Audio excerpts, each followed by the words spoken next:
Happy May Day, everyone. May Day has been a celebration of spring and fertility throughout time.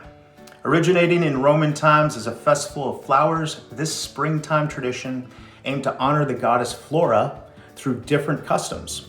Whether offering garden flowers, dances around the maypole, or selections of May Queens, this historic day celebrated feminism in nature and culture. Now, one of my favorite traditions associated with May Day is the May basket. Popularized in Europe, May baskets, whether composed of flowers or treats, were offered to friends, family members, and neighbors. Traditionally, these spring offerings were left on doorknobs and doorsteps as a secret gift to loved ones. So let's get started on some supplies that'll help you out and a few tricks of the trade when it comes to flower arranging with some basic crafts. So first and foremost, my favorite tool is certainly hand pruners. This is a Felco 2. And if you want to invest in one of these, I highly recommend it. A really, really awesome tool. All right, so again, that's the Felco 2. Now, if you don't want to invest in something that's a little more pricey than other types of tools like the Felco 2, certainly a pair of garden shears or garden scissors will work certainly. Try to select something that's very rugged as opposed to regular scissors. Regular scissors will break out in the garden. I've tried that many times and broken many pairs of scissors. Now, regular tape, I'm gonna show you this very cool craft project, making a vessel out of paper. So this is kind of the crafty portion beyond our flower harvest today. And I'll explain some art projects as well that you can do and digitally deliver those to family members, neighbors, and friends. All right, so on to other tools, floral tape. Now this is kind of a specialized product. You don't have to use this, but I'm gonna show you a clever way to extend the length of your flowers a little bit with these sticks and the floral tape. You can use regular tape, but floral tape works so much better. So give it a try if you have access to it. You can certainly buy this online. All right, so let's get into how we build this craft. Let's go take a look at the flower harvest. All right, look at the magic I found in the landscape. Just amazing what we can find this early in spring. Now consider not only color, but texture in the landscape. I selected a lot of woodies like white pine and other things. So we've got white pine over here, a little bit of hemlock with some cones on it, and also this nice rhododendron that I found in the community garden. Really, really nice texture. Now all the color on the table, lots of selections today. We've got hyacinth, we've got white, pink, and purple hyacinth. We've got an absolutely beautiful cherry tree in blossom in the community garden. Nice forsythia everywhere. Really, really nice spring color. Really vibrant yellow. We've got a nice pear here.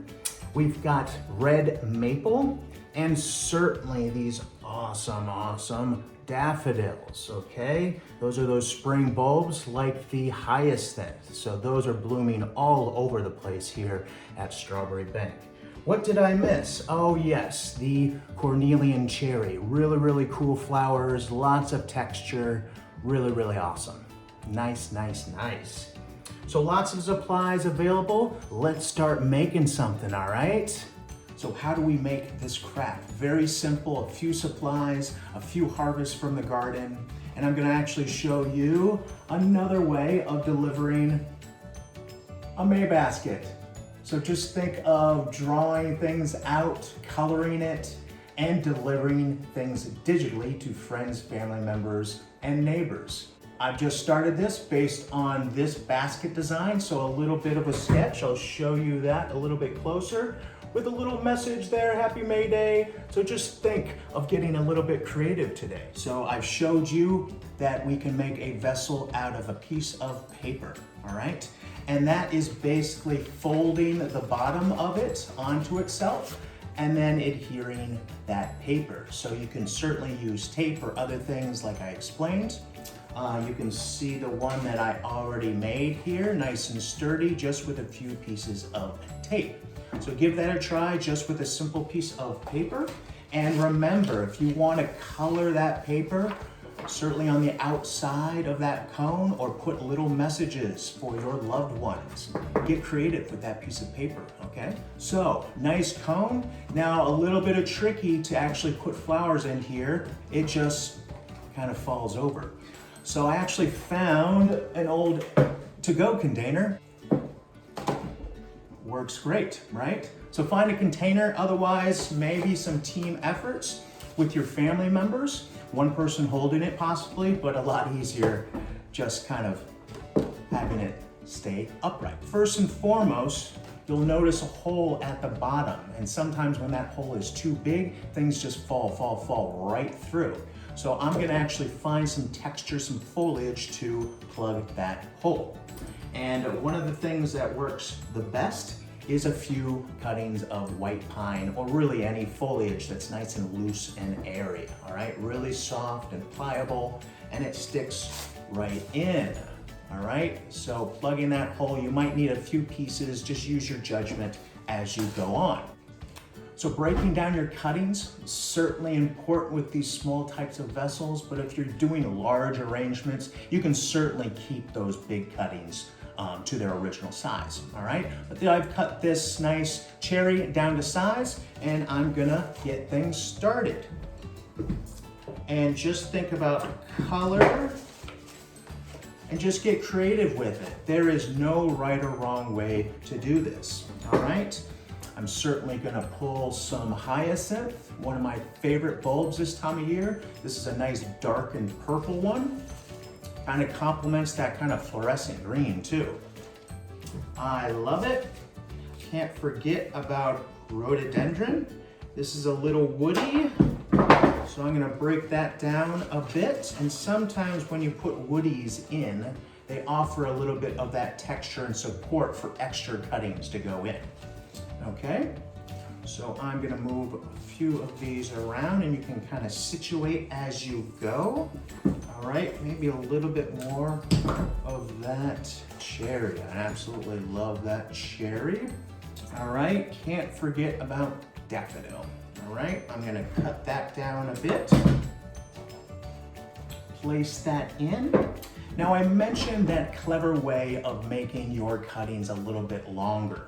And if you select these natural sticks and your cutting, let's do it with daffodil, for instance. Now, daffodils can sometimes be very soft like this, and this will often extend the length if you need to, or actually make it a little bit more sturdy using really sturdy wood. Now, that just requires a little floral tape. Just a little piece will go a long way. And you're basically going to sister or support that wood with a nice sturdy structure. And you're just using that tape to twist as you go. It takes a bit of practice, so don't get frustrated if it doesn't work for the first time, okay? But look at that, I've extended that length just a bit, all right? Now with this vessel, unnecessary, but if you're using large vessels, this is sometimes very practical, because when you're putting small cuttings in, they tend to fall through large vessels and completely disappear. For instance, this is very small, so if I extend this a little bit, I can put this into a large arrangement like this. Just imagine me putting this in the basket, it would fall to the bottom, and we wouldn't even know it's there. So give that a try. Really clever way to extend flowers a little bit of length when making these creations. And we're actually almost done with this, and that's how quick it can go as long as you have these supplies. Very challenging times, but we can get really creative by virtually engaging everyone as much as we can, right? Just like today with this video. So consider FaceTime or video with friends and family. Maybe you want to make these creations together online. That's nice, huh? I hope you enjoyed this craft at home. Happy May Day, everyone. These flowers are for you. Thank you for your continued support. This is Strawberry Bank.